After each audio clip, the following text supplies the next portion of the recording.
इस तांत्रिक ने एक आत्मा को डॉल में कैद करके उसे जमीन के अंदर दफना दिया। कुछ समय बाद वही डॉल एक लड़की को मिट्टी के अंदर से मिलती है, जिसे उसने अच्छी तरीके से साफ करके सड़क के किनारे एक आदमी को बेचने के लिए दिखाया, जिसे देखते ही उस आदमी को वह डॉल पसंद आ जाती है। इसीलिए वह लड़की से उसकी कीमत पूछता है। तब लड़की ने उसकी कीमत 500 रुपए बताई, लेकिन आदमी उसे मात्र 200 रुपए देकर वहां से चला जाता है। लड़की को घाटा होने के बाद भी उसने एक अजीब सी मुस्कान दी। जब आदमी उस डॉल को लेकर प्लेन में बैठा था कि तभी एक बच्ची उस डॉल को देखकर खेलने के लिए मांगती है, लेकिन आदमी ने उसे साफ इनकार कर दिया। कुछ देर बाद वह डॉल खुद लड़की की तरफ देखने लगती है। अगले दिन जब आदमी उस डॉल को लेकर एक फाउंडेशन शो में जाता है, जहां उसने डॉल से सबको हेलो बोलने को कहा, तब वह डॉल बिना कुछ बताए सब कुछ बोलने लगती है, जिसे बोलता देखे वह आदमी काफी हैरान रह जाता है। फिर वह डॉल उस शो के मालिक को ही भला बुरा कहने लगती है, इसलिए उस आदमी को शो से निकाल दिया जाता है। जिसके बाद आदमी अपने घर आकर उस डॉल को खिड़की से नीचे फेंक कर सोने चला गया। अगली सुबह जब उसकी आंख खुली तो उसने देखा कि वह डॉल उसी के पास सोई हुई थी, जिसे देख वह आदमी काफी डर जाता है। इस महिला पर एक आत्मा ने कब्जा कर लिया था, जिसे निकालने के लिए एक अघोरी वहां पर आता है, जिसने उस आत्मा को अपनी तंत्र मंत्र की शक्तियों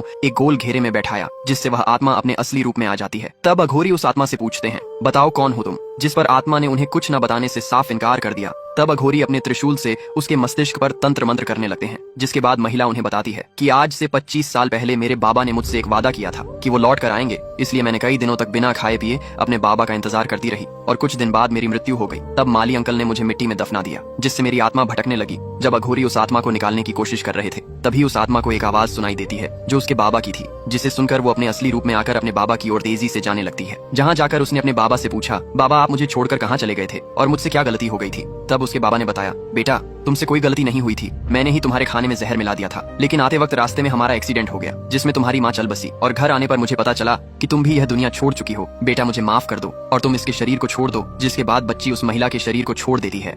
यह अघोरी एक बार हनुमान जी के दर्शन के लिए आता है कि तभी अचानक मंदिर का द्वार बंद हो गया, जिस पर अघोरी ने क्रोध में उनसे कहा, हे महाबली, ये क्या मेरे आने पर आप द्वार बंद करके अंदर छुप गए? बाहर निकलिए, मैंने गिरनार पर्वत पर 25 सालों तक आपकी तपस्या की और आपके वचनों के अनुसार यह अघोरी आज आपसे मिलने आया है, बाहर निकलिए। अघोरी के मुख से ऐसे कठोर वचन सुनकर कुछ लोगों ने कुल्हाड़ी लेकर अघोरी का रास्ता रोकना चाहा, जिस पर अघोरी ने नाराज होकर उन्हें कहा, हे महाबली, मुझे इन मूर्खों के मुंह नहीं लगना, पर मुझे आपसे यह उम्मीद नहीं थी। यह कहकर अघोरी वहां से चला जाता है। इसके बाद अचानक से मंदिर का द्वार टूट गया और हनुमान जी बाहर आ गए और वे अघोरी के पीछे जाने लगे, जिसका अघोरी को कोई भी अंदाजा नहीं था कि स्वयं हनुमान जी उसके पीछे आ रहे हैं। यह देख मंदिर के पुजारी अघोरी को रोकने गए और अघोरी से कहा, हे स्वामी रुक जाइए, वरना अनर्थ हो जाएगा, हनुमान जी स्वयं आपके पीछे चले आ रहे हैं। जब अघोरी ने पीछे मुड़कर देखा तो वह हैरान रह गया। वह हनुमान जी के चरणों में गिरकर रोने लगा, जहां उसने उनसे कहा, हे प्रभु मुझे माफ करना, मैंने आवेश में आकर आपके वचनों पर संदेह किया। इसके बाद हनुमान जी ने मंदिर के बाहर खुद को स्थापित कर दिया। इस लड़के को बचपन से ही बहुत गुस्सा आता है,